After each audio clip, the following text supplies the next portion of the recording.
ആൻറ്റിയെ അമ്മീനെ ഔട്ടിങ്ങിന് കൊണ്ടുപോയ വിവരങ്ങളൊക്കെ പറയൂ. ഇത് കുറേ ദിവസമല്ല, ഒരു മാസം ആവാനായി.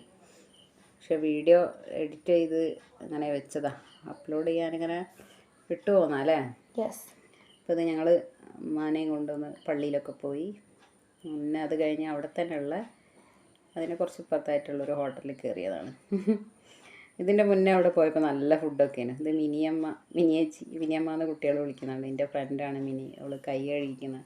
നമ്മൾ ഭിന്നശേഷിക്കാർ ഹോട്ടലിലൊക്കെ പോയാൽ അവിടെ വീൽ ചെയറും ഉണ്ടാവില്ല, വാഷ് ബേസിനാണെങ്കിൽ നമ്മൾക്ക് എത്തുന്ന രീതിയിലും ഉണ്ടാവില്ല. കുറച്ച് പ്രശ്നങ്ങളാണ്. അപ്പോൾ എപ്പോഴും ഇങ്ങനെ ബൗളിൽ വെള്ളം വാങ്ങിയിട്ടൊക്കെ കൈ കഴുകേണ്ട അവസ്ഥയാണ്.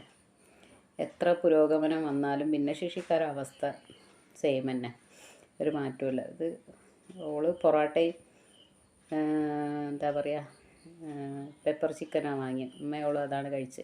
അതിന് മുന്നേ സൂപ്പ് കഴിച്ചിട്ടുണ്ട്. അപ്പോൾ ഓള് ടേസ്റ്റ് ചെയ്യാൻ വേണ്ടി തന്നതാണ്. അപ്പോൾ ഞാനും പ്രകാശേട്ടനും കൂടെ മിക്സഡ് ഫ്രൈഡ് റൈസ് വാങ്ങി. പക്ഷെ ഒന്നും ടേസ്റ്റില്ല, ഒരു വസ്തുവിനും കൊള്ളൂലേ.